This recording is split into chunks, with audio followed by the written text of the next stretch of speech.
जनगण मन अधिनायक जय हे भारत भाग्य विधाता। पंजाब सिंध गुजरात मराठा द्राविड़ उत्कल बंगा, विंध्य हिमाचल यमुना गंगा उच्छल जलधि तरंगा। तव शुभ नामे जागे तव शुभ आशीष मागे, गाहे तव जय गाथा। जनगण मंगलदायक जय हे भारत भाग्य विधाता। जय हे जय हे जय हे जय जय जय जय हे।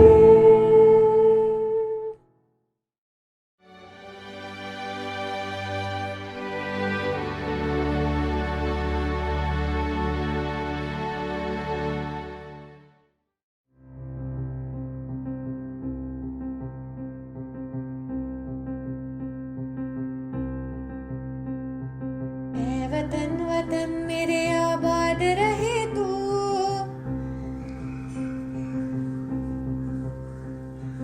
ऐ वतन वतन मेरे आबाद रहे तू। ए वतन वतन मेरे आबाद रहे तू। मैं जहाँ रहूँ जहाँ में याद रहे तू। मैं जहाँ रहूँ जहाँ में याद रहे तू।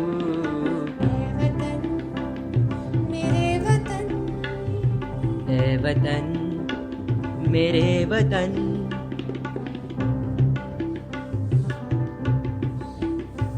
तू ही मेरी मंजिल है पहचान तुझी से, तू ही मेरी मंजिल है पहचान तुझी से।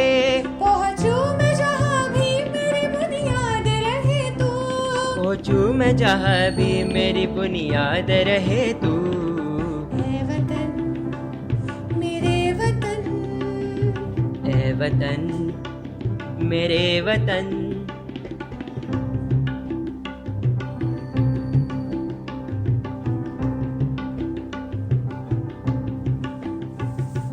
तुझ पे कोई गम की आँच आने नहीं दूँ, तुझ पे कोई गम की आँच आने नहीं दूँ। कुर्बान मेरी जान तुझ पे शाद रहे तू, कुर्बान मेरी जान तुझ पे शाद रहे तू। ऐ वतन वतन मेरे आबाद रहे तू। मैं जहाँ रहूँ जहाँ मैं याद रहे तू। ऐ वतन मेरे वतन, ऐ वतन मेरे वतन। ऐ वतन लब पे आती है ऐ वतन दुआ बन के तमन्ना मेरी।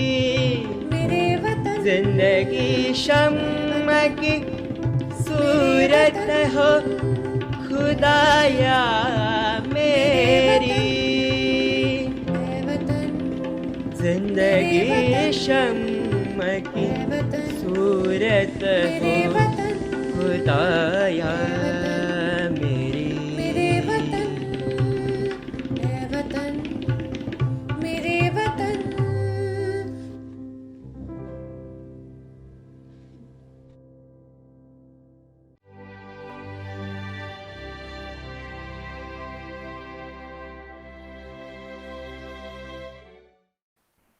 Good morning, sir.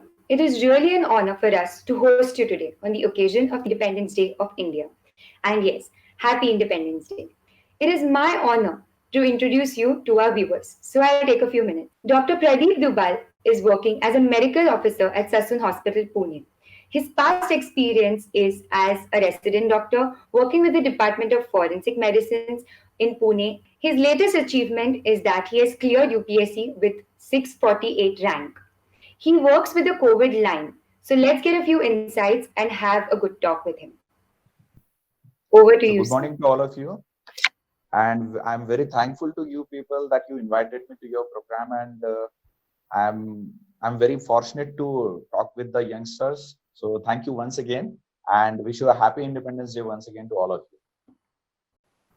Thank you, sir. So I think we can begin into the session. Aspirants to helping the nation as a professional doctor, how would you describe your life journey? Do you believe that you were destined to be where you are today? To be to be very frank, I wasn't sure about what I'm going to do in 2020. If you would have asked me in 2010 or 2006 or even 2016 also, I'm not sure. I'm not sure I would have been able to answer this question because right from the beginning, right from my school days, whatever I had planned, I was never successful in those plans because in 10th class I wanted to be a candidate for NDA examinations, which I couldn't pass. Then in 12th class, I was determined to become an engineer, which I could not get. And even in 12th class, I was not sure about whether I want to join medical sciences and I want to go for MBBS and all. And when I joined MBBS, I was not sure about whether I was not knowing that I'm going to prepare for UPSC examinations. And I'm going to be a teacher for UPSC aspirants and all. So I had not planned anything of these. So I just tried to do whatever comes to me with full of dedication and full of hard work. And those tasks which I picked up for me uh, were were actually given by the time, that specific time. So that's why I think I was unsure that I'm going to be a rank holder in civil services also. So I think whatever I have done till date or whatever I am doing today uh, was actually uh, was actually picked up occasionally on that at that particular moment only. So even now also, I'm not sure whether which service I'm going to get and how I'm going to perform in my field or whatever service I'm going to get. So I think one should be prepared for every kind of incidents. Like we are looking at the pandemic situation today, and we are not thought of this situation that we may have to face this kind of situation where people will have to keep to be prepared for whatever situation may arise. We should be able to face that situation, and that same happened with me, and I'm doing those things since my beginning, my schooling to graduation to my job, my UPSC rank, everything. So that I can say that everything wasn't planned, and even if it doesn't go according to plan, it's okay. We can be on track again, and we can do good things. So there is From my basically own hope for experience, all of us who haven't planned anything yet. all the best. Yeah. So, sir, we also know that the education system is going through a rough time right now. So, it's a huge transition since the pandemic has begun.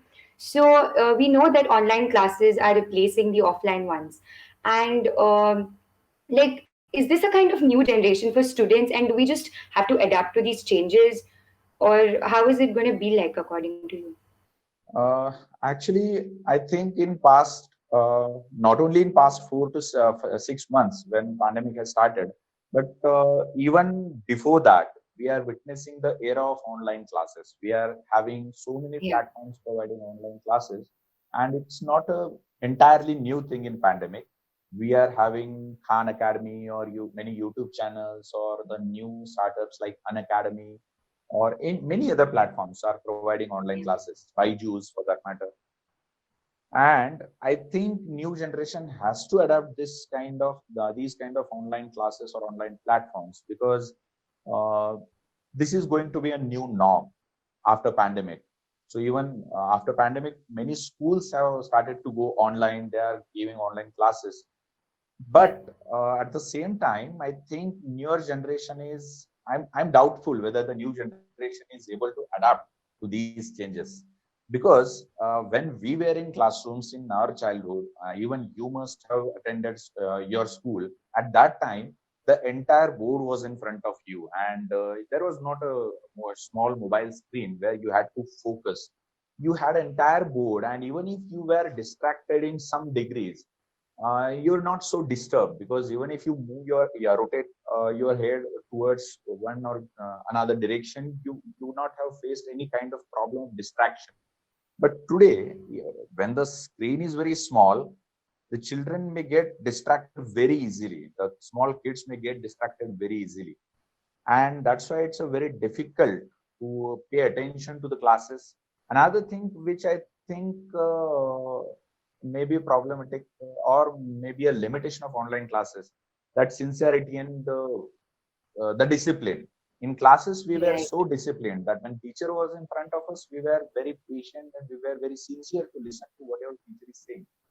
In online mode, when I'm able to off the screen, or when I'm able to move away from the screen, so it's very difficult to instill those kind of accessory, or I can say the positive or externalities which education was instilling in students, like discipline, sincerity, attention. So those kind of challenges are going to be faced in online mode.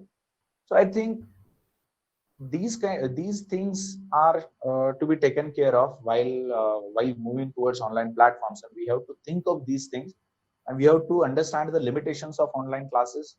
After all, there is another thing which I can say, that when I was in school, I was able to get real friends.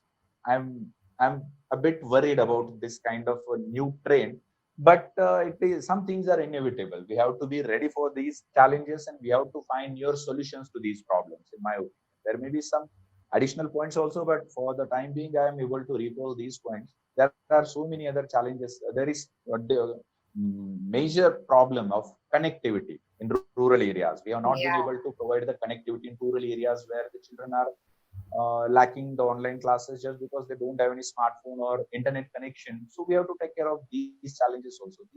These can be solved because in last few years, in last 1 or 2 decades, we have been able to extend the reach of internet to a great extent. We have to be ready for these challenges. We have to find solutions to these challenges.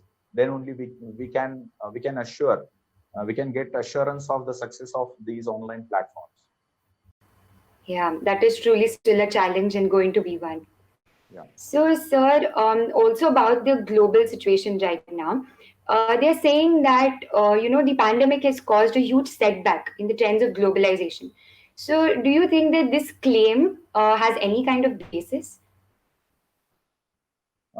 Yeah, to some extent, I can say the many trends in globalization, the globalizing world, are under attack by this pandemic situation because all the global trade has come to standstill. We are not able to travel across the world. We are not able to go and visit some tourist places in other countries, or people can't come to India and have a look at Taj Mahal and all. So tourism industry is at halt. Then any kind of trade is not happening there. So yes, there are some perceptions that globalization is on setback and globalization is facing so many problems. But in my opinion, globalization is an irreversible process, even if we consider the situation created by coronavirus, because it may face some problems for some time, but it will be on track once again. And at the same time, I would like to bring your attention to another factor.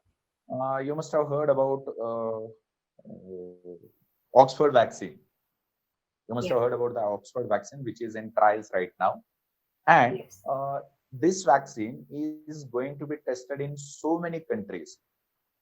Even in India also, the Sassoon Hospital is going to be, the hospital where I work is going to be a Yes. center where this vaccine will be tested in the phase 4 trials. So there are so many other initiatives also, global initiatives to manufacture the vaccines. Then there are some incidences or some incidences of exports and imports of PPE kits and testing kits Mm. of coronavirus. So here you can understand that the globalization is not facing any setback, but its form, or it is changing its form, it is changing its pace. So globalization, I don't think it is going to face any problem in future. For time being, it has halted because of this coronavirus, but globalization is going to be there. Universities are coming to India. You must have read about the new education policy. The foreign Yeah. universities will be able to establish their colleges in India. So it is Mm. a part of globalization only. You will find an opportunity in this coronavirus to make your local things global. So there is a new term, localization. That is, local things will be globalized. So that is globalization. So the Prime Minister, when he has talked about this Atmanirbhar Bharat, at that time he has asked to be vocal for local. So if we become vocal for local, then these local things may find a platform, may find a place on global scene, on global stage. So in my opinion, globalization is going to be there, and it's a irreversible process. It may face some problems, but it is going to continue. We have to find out the opportunities in this pandemic, and we have to adapt with the new challenges or new opportunities of globalization. Yes, that is true.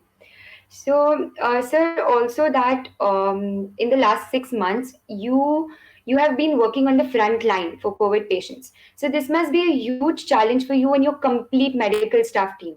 So you being the medical officer of such a big hospital, how do you consistently motivate your team to keep working, even when you know that you yourself have the risk of getting the virus?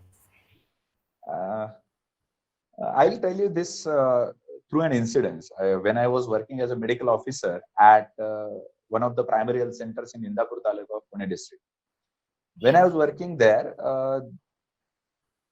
15 to 20 kilometers away, there was a new PHC which was being inaugurated. There was a new building of Primary Health Center Bizaudi, and that building was being inaugurated by one of the then ministers of the government of Maharashtra. After the program, after the entire program, the formal program was finished, our district health officer, Dr. Deshmukh, he was a very inspiring, motivating personality. He was addressing the ANMs. And when he was addressing the ANMs, uh, he he received some complaints by some ANMs about some of their problems. And at that time, he said he had told the ANMs, and that I'm able to recall today also, and I will remember that thing for entire my life, and that will keep motivating me. He said that the minister who has just left this place has inaugurated this cement building, and he has done a good thing. He has opened up a new opportunity for the patients in this area to get treated. But the ANMs, auxiliary nurse midwives, when you conduct a delivery, when you carry out a delivery of a pregnant woman who is in labor, and you cut the umbilical cord, at that time, you are inaugurating a new life. So try to understand the importance of your work. The work you are doing is beyond any kind of appreciation. So my words will not be sufficient to appreciate your work. At that time, all the ANMs felt emotional and they felt very proud of their work. I was able to notice that thing. And whenever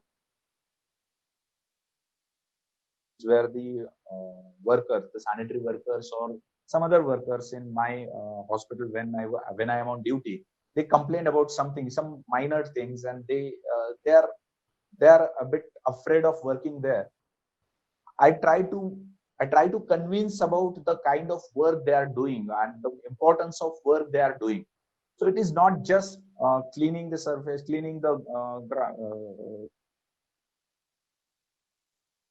they are preventing the spread of that disease. They are preventing the wastage of any human capital, human resource, which is very potential resource for our country. When I try to convince these people in those in that manner, people very easily get convinced when they understand the importance of their work. So I use this formula every time. So that is very successful formula to make someone understand the importance of their tasks which they are carrying out. So I think everyone should not look at their tasks narrow vision. They should understand the benefits in long term. Whatever they are doing, if they are doing their duty very honestly, they are contributing to the development of nation in some or other manner. So I think that thought, when it is at the back of our mind, it keeps us motivated always. Even I think in that manner, and that's why I feel very comfortable and very easy while working. So you are fond of poetry reciting and acting in plays and street plays, we've heard. So where does this liking come from? Like, does it go way back to your childhood, or also how do you keep this passion alive? Because you have such a busy schedule. So how do you find time to inculcate these habits? Actually, about poetry, I would say that right from my childhood, when I was in my school was very good in that sense. My school provided a great platform. We had a great teachers for music, for sports, for many other curricular activities, even for SUPW, that is uh, the we call it as work experience or Karyanubhav in Marathi. That was a very small subject in our other schools, but in my school there was a dedicated teacher for that, and he used to teach us origami.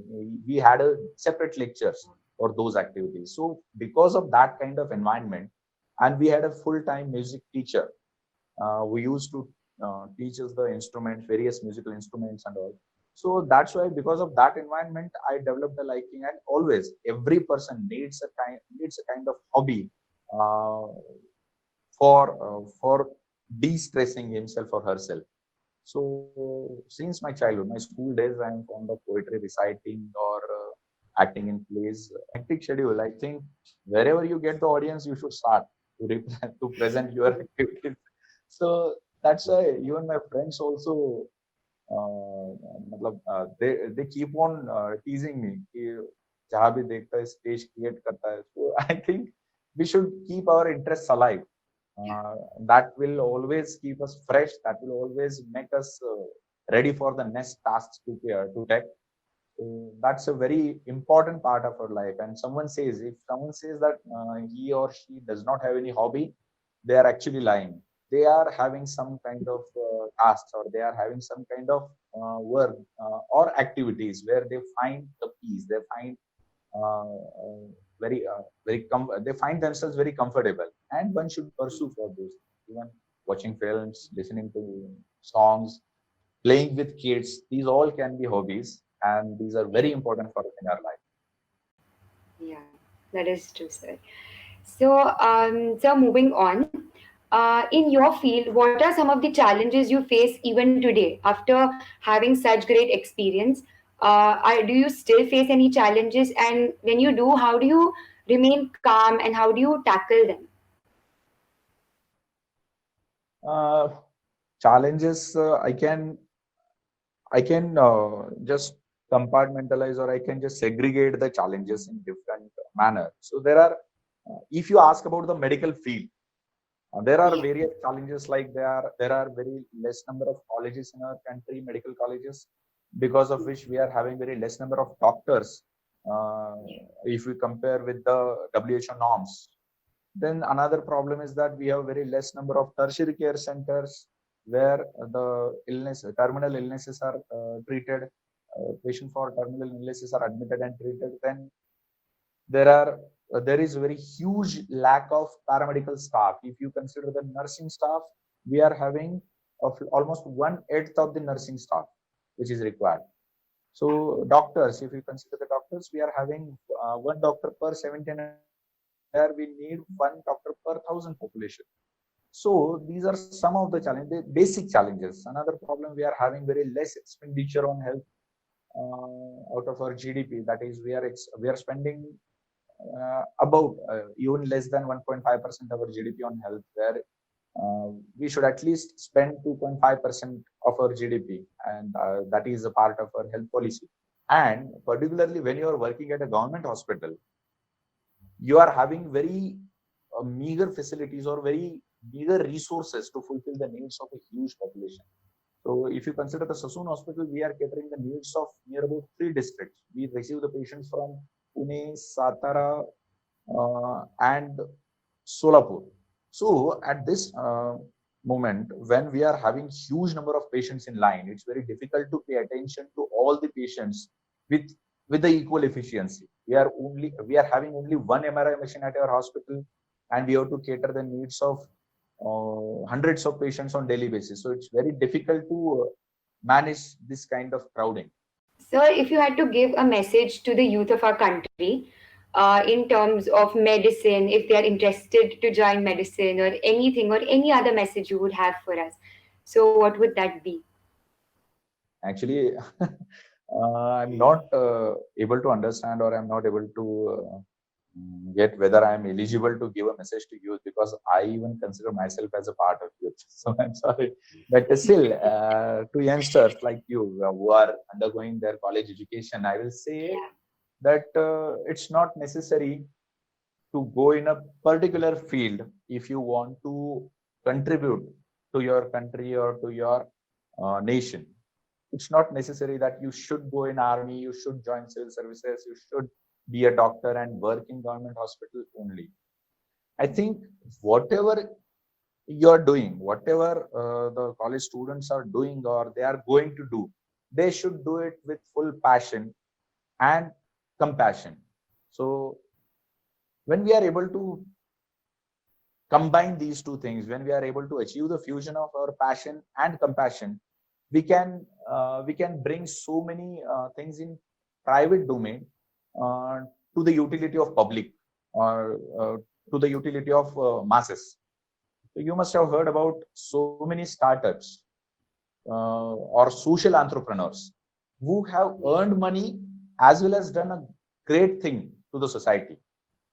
Okay, so I think whatever you are doing, you should do with passion, you should do with compassion, and you should always think of how can we make this thing useful to the other people, fulfill your needs, as well as you can combine this aspiration with the aspirations of others. So even in our exam, we used to say that this word is not if it is being competitive, we have to make it cooperative.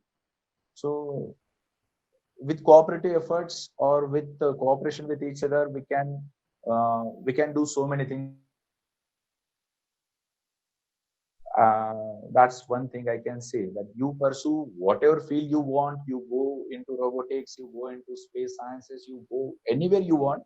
You just keep in mind that compassion will always be a part of your way of life. That will help so many people in our country. Sir, it was truly an honor to have you here today. I think we've got amazing insights and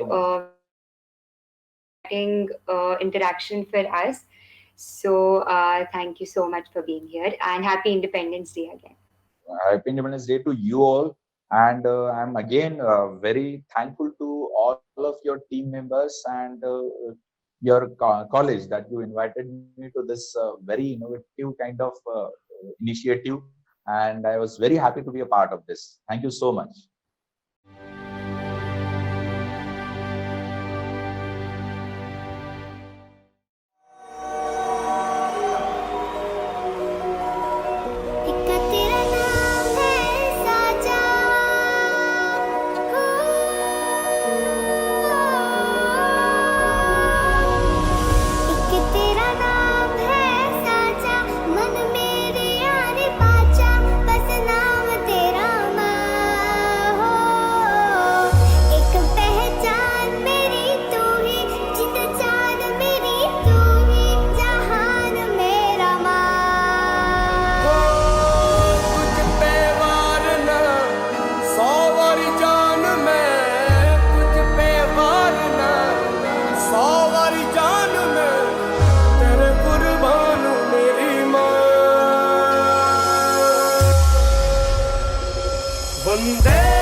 देखो जीत घड़ी हम मुझे कब से इंतजार था आज की शाम का अब देखो क्या करता है ये बंदा हिंदुस्तान का जो किसी के भी आगे झुका नहीं हाँ मैं हूँ उस देश का बैठ के ले नजारा इस ट्रैवल और बेस का सीधा चलूं या चलूं ढाई ढाई चाल मैं खेल मेरा होगा ये देख लंबी रेस का मिट्टी का कर्ज है मैं मर के भी चुकाऊंगा तुझे मिट्टी कर दूंगा या फिर मिट्टी में मिल जाऊंगा जो भी कहा था मैं वो करके दिखाऊंगा इंडिया से हूँ खाली हाथ नहीं जाऊंगा मैं जम के पकड़ झाड़ दूंगा तुझको मैं उखाड़ दूंगा जहाँ से तू आया है ना वहीं तुझे गाड़ दूंगा तेरी जमीन पे आज तुझे ही पछाड़ दूंगा झंडा इंडिया का बेटे गाड़ दूंगा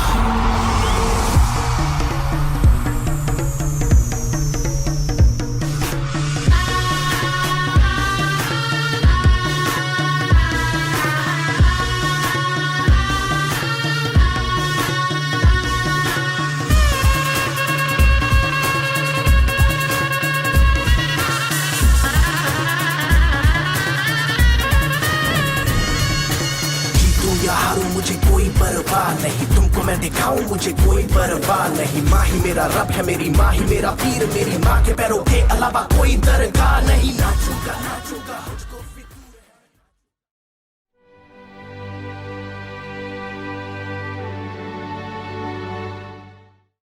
Good morning, sir. It is really an honor for us to host you today on the occasion of this Independence Day of India. And yes, happy Independence Day. It is my honor to introduce you to our viewers. Captain Dharamveer is an ex-army officer with astounding versatile experience. He represented India in France as the Rotary International Ambassador. He is the ambassador of brands like TegoFit, Decathlon, and much more. He was the runner-up of the first ever Khatron Ke Khiladi on Colors. He's enthusiastic about mountain climbing and entrepreneurship. We are thankful to have you on board. So, sir, let's begin the questions. What made you attracted towards this field years ago? Or at which point did you know that this was it? And what say did your family have in this matter? On to you. Thank you so much, Mira, first of all, for this introduction. And I'm delighted to be part of this initiative on this Independence Day. Congratulations to everyone. I think I was doing my last year of college. That was year 1999. And Kargil war was on. And we would always look for a purpose in life. And this war and everyday story that we were getting to hear about all our heroes. And I was also on that juncture of life where I had to decide my career. I always wanted to do UPSC, but I think Kargil war changed my perspective totally. And I decided that if there's anything that I want to do, that is to, wear this uniform. And that's how everything started. And when I told my parents, of course, I come from a very protective family where nobody has ever been into the defense services. So obviously it was little difficult for them, but at the same time, the glory that comes with it, the kind of pride, not only somebody who wears the uniform feels, but also everybody around in your family and surrounding feels the same. And I think everybody was really proud of this decision of mine, and certain things went in my favor. It did not take me much time to get through the selection. I was through with everything in less than 9 months' time. So if you know the process of CDS, if you write the written exam in less than 3 months' time, you get your written results out. And after the results are out in less than 4 to 5 months, you have your SSB. So if these two things you clear, you actually can crack CDS in less than a year's time. And that's what happened in my case. So everything was very fast forward. And I think, yes, Kargil, so to say, is responsible for me to get into the defense forces. That was quite interesting. So we know that you're involved in so many extracurricular activities right now. So it might be a very difficult task for you to be at home during this pandemic situation. So what do you do to keep your mind occupied and something that keeps you busy all day? These are testing times, and I very strongly feel that with every crisis, we as human beings, there are people who evolve and learn new things to make sure that life doesn't get heavy on them and you continue with things. So I typically am a sports person. I am training for certain things which are due to happen in 2021 and 22. To name it, I am training for my Boston Marathon, which is a time-based qualification. Having said that, I think it was an opportunity for everybody to realize what is real sustainability. What is it that you really want? We all were moving little ahead of time. While we were going to college, we were thinking of the breaks. When we were taking the break, we were probably thinking of the new next class. When we were doing all these things together, we were probably thinking of our future. And we all were in a race where we wanted to accumulate more, be it wealth, be it time, be it fast forwarding your life, or be it relationships. We always wanted to have more and more people around us, be it on social media or in your personal life. I think this pandemic somewhere applied a brake on your not only thought process, but also in life, in reality, where we were forced to live in present.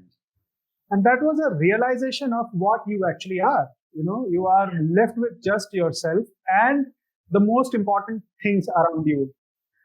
So I guess I utilized this time. I had the time to introspect that what is it that I am lacking? What is it where I am giving more time and that was not required?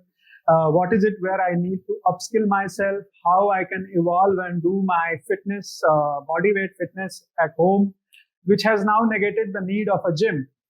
And spending time with family.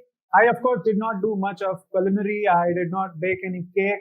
Did not get involved in mopping the floor and stuff like that. A lot of people did. But I think it was a realization. I enjoyed last 3-4 months with my family, which I guess I was not able to do in last 10 years, to be very honest, because, you know, you are always rushing for something or the other. And sometimes when I had time in past, probably my family was not available. The kids were in their school or my wife was at her work. So I did not find it very difficult. That is one. Number two, I accepted that this is a crisis, which not just I am not the only one who's suffering from this. And counting my blessings and realizing how blessed I am with the resources around me, it also helped me keep very positive. Thirdly, the love of you all gave me a different pedestal in life, wherein a lot of people reached out to me to understand what is it that I am doing in this pandemic. In a very, very good the last 4 months, where not only the love and affection that I have received from people has increased, but also my personal relationship with my inner circle has definitely has strengthened in last 3-4 months. It's a great thing you're taking this situation in such a positive note. So that's quite insightful to hear. Also, I wanted to say that in your talks, you said to focus on things which you're good at and also things which you're not good at. So as graduating students, how important is it for us to understand this statement, since most of us are, you know, pretty confused over our career options and our future? And is this kind of pressure good for us or bad for us? So there are a lot of things that are said to be said. So a life is a magic box where you have 10 priorities. And in different times of life, at different stages of life, you prioritize something in the top right corner. So that is called the first quadrant, right? For me, at 40, when I have my kids who are already 14-year-old, they are in grade 9, where I know what their inclinations are, how they are academically. And also when I look back in last 18 years of my professional career, irrespective, more or less, but I know where I stand financially. When I also look back and see what have I done to evolve as a human being, my habits, my passion, where do they lie? So when I put all these things together, it gives me a clear picture. What is it that I need to put in my top right quadrant? So if I'm financially secured, if my kids are doing good, if my wife is also supporting in overall hygiene and health of this family, I can probably go and choose my passion and prioritize it on top. Okay? Because, you know, as an individual, when you are in college, when I say explore things which you are not comfortable with, what I'm trying to say here is, see, you have a core responsibility of what you chose after your 12th to do your graduation in, right? Yes. So obviously at that point of time, that was a very thought after the decision that you make. Goes without saying that is your priority because you committed to it, right? So it's like committing yourself to your wife or to your husband or your boyfriend, and you are in a relationship. Now that does not mean that you will not go for a movie. That does not mean that you will not go for a theater. That does not mean that you will not read or that you will not run or for that matter, any other passion. But the core remains that where you are committed. When I say explore what is there in your surrounding, very often I have seen when you commit yourself to a new habit or something which is a new uncomfortable zone for you, you probably like it and you realize that this is where your passion lies. Okay. And you find your purpose of life in something which was never your idea, that this could also be, something that I can explore. Start getting rewarded. You start enjoying it. And that is where a lot of people keep saying, love what you do what you love. So when you start enjoying anything and everything which you are doing, that is when the real rewards start to come in. And when I'm talking about these rewards, these are not always monetary. Imagine a gathering of 15 people where you can talk about an extracurricular act of yours, which gives you a much higher pedestal than what others are talking, right? Your experiences, the beautiful scenic beauty that you would have experienced. So when I say that uncomfortable zone, I mean that keep exploring your surrounding. There are so many positive things. It will keep your mind and head away from all the negative thoughts that you will get tired with if you pick up such passion. You will get hungry. I mean, in life, you are getting good sleep and you want to eat more. Isse zyada aur kya chahiye? Right? And now coming back to youngsters getting confused and feeling the pressure. A positive pressure is always good. Okay. And there is a very thin line when I say a positive pressure and something that you assume which may start destructing you. I think the core point that you have to realize is beyond the point you can't change things. It is good to be under pressure before the exam. It is useless to be under pressure after the exam. So this boundary we have to decide कि किस चीज का कितने time तक pressure लेना है, and after that there is no point assuming that pressure. Not getting selected for say a competitive exam, assuming pressure, thinking about it, is it going to change anything for you? No. The positivity is that you started a journey, you've reached 70%. Okay, you were lacking. Somebody else probably scored and he scored 90% or 95% and he got selected. The positive thing is that you're only lacking behind by that 25%. So don't leave that journey when you've already reached 70%. Okay? You just have to work for that 25% and you have exactly 1 year time or the same stipulated time that you probably had when you started the journey. So these are certain small things that we all have to bear in our head.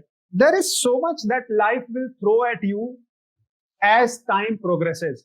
So when we fail at a particular juncture, accept it gracefully, learn from it, and with this faith that life will give you more opportunities, just move on and believe you me, something good is waiting for you. I think the issue comes because the youth of today mostly thinks about pressure in a negative way. That's why I think that everyone should change their perspective and look in a good way towards it. Moving on, I would like to ask you that everyone needs to have a hobby, right? So the hobby is something that helps you grow and something that one loves to do. So how important do you think it is to have a parallel career in your life, which could also be a hobby? So I think back in our times when I was studying in late 90s, early 2000, knowledge and information was something that you had to go to a shop, buy a book.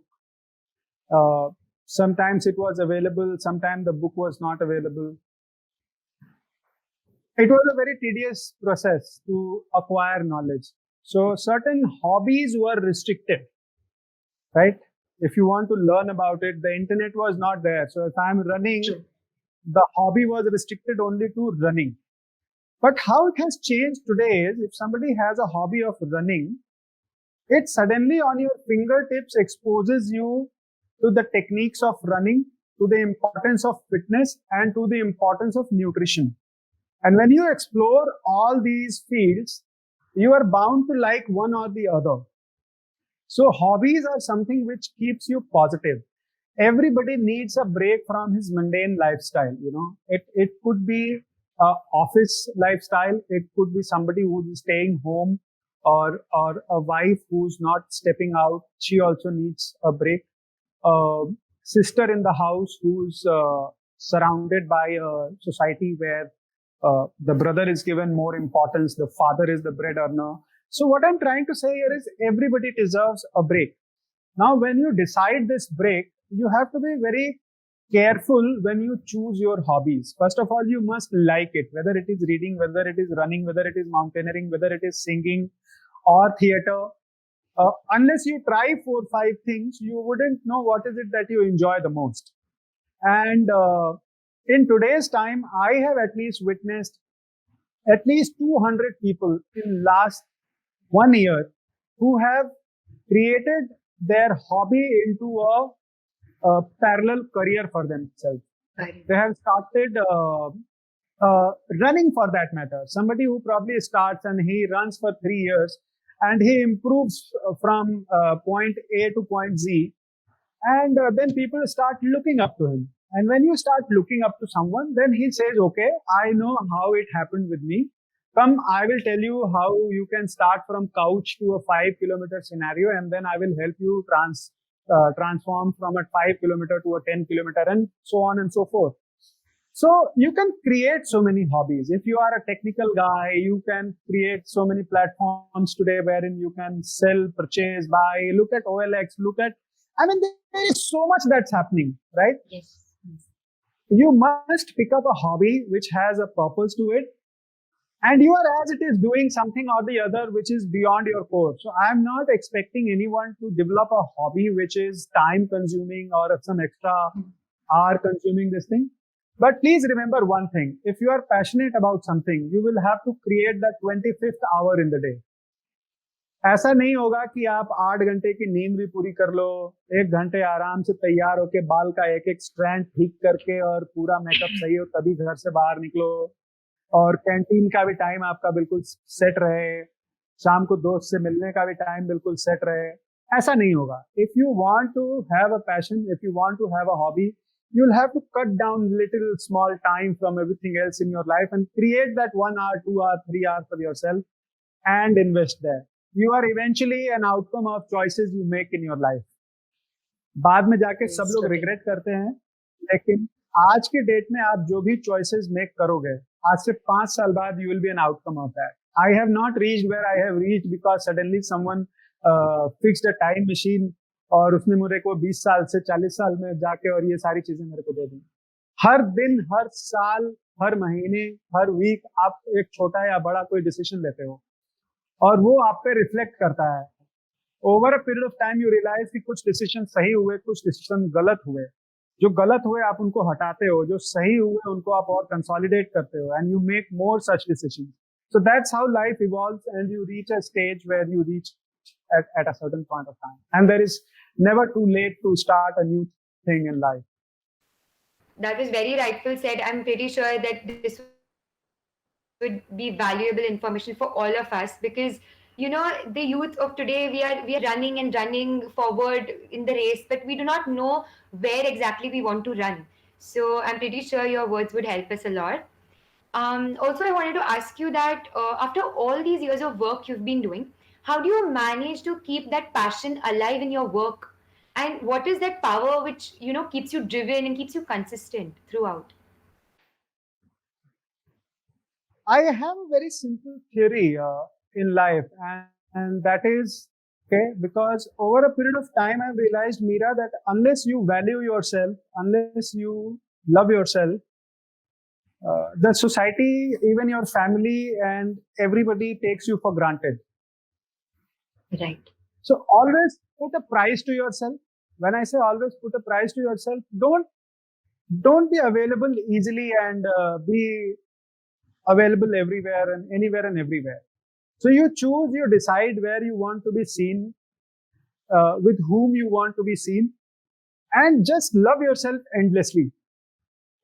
We have been typically born and brought up in societies where a father does things for his kids all his life. पिताजी का काम बच्चों की सारी सुविधाओं का ध्यान रखना होता है पूरी जिंदगी, and he has always compromised. And eventually then what happens? The children take him for granted that he is there, he will take care of me. So this mindset is not there with me. I think I cared about myself, and the affection that I got from you all, it made me more responsible. please understand this reputation that I have managed for myself. It has not come to me because I am very good looking. There are people who watch me do my runs every day. There are people who listen to me talk to them every day. There are people who look up to me because I have served the most esteemed organization of the country. There are people who like me for sharing my knowledge about what I learned from the Indian Army and how I can help others transform their lives. So all of this put together, I have created a value for myself and I just let go of it. So again, the way I said, positive pressure and negative pressure.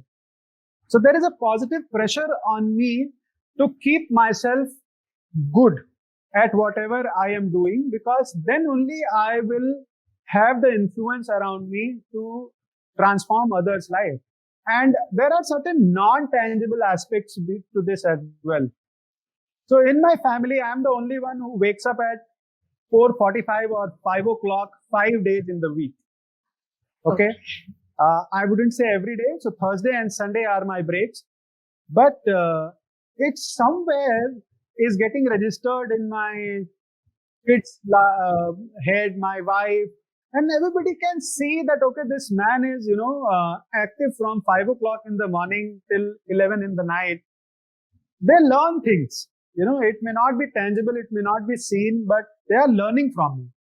So that's also very important. It has created a very healthy environment in my family, my close circle. They appreciate me, they like me.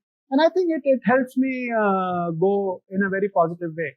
That was very influencing. If you had to give a message to the youth of our country today to say inspire them in the field that you work, so what would you say to them? I think I would want to tell everyone that believe in yourself and don't look at life as it does not, everything is not right now. You will have opportunities to better yourself. You will have opportunities to realize bigger things in life. If something has gone wrong right now, it has just happened. It is past. If you have the ability to move on,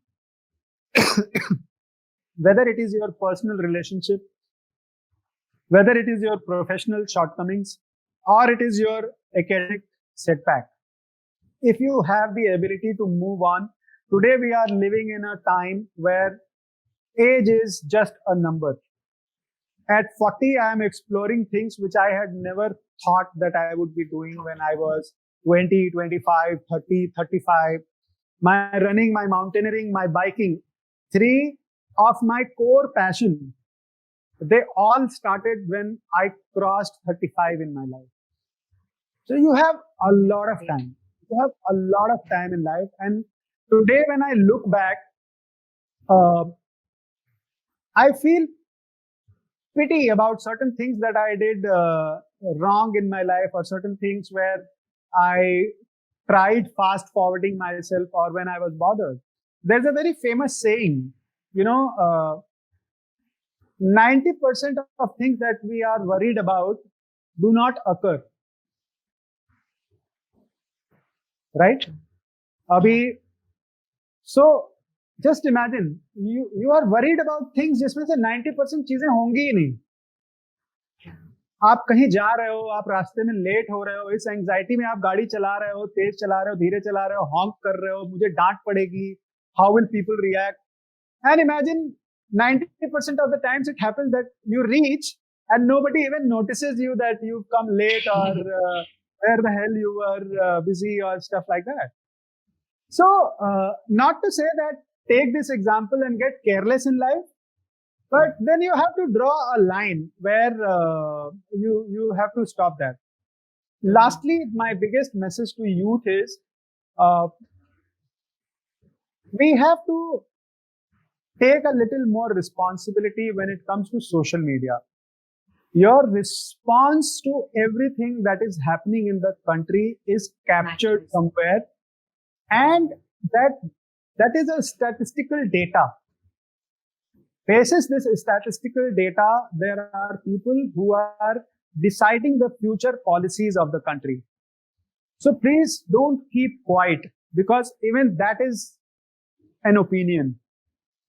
But unfortunately, it goes in favor of somebody who is free to assume your keeping quiet is yes or no.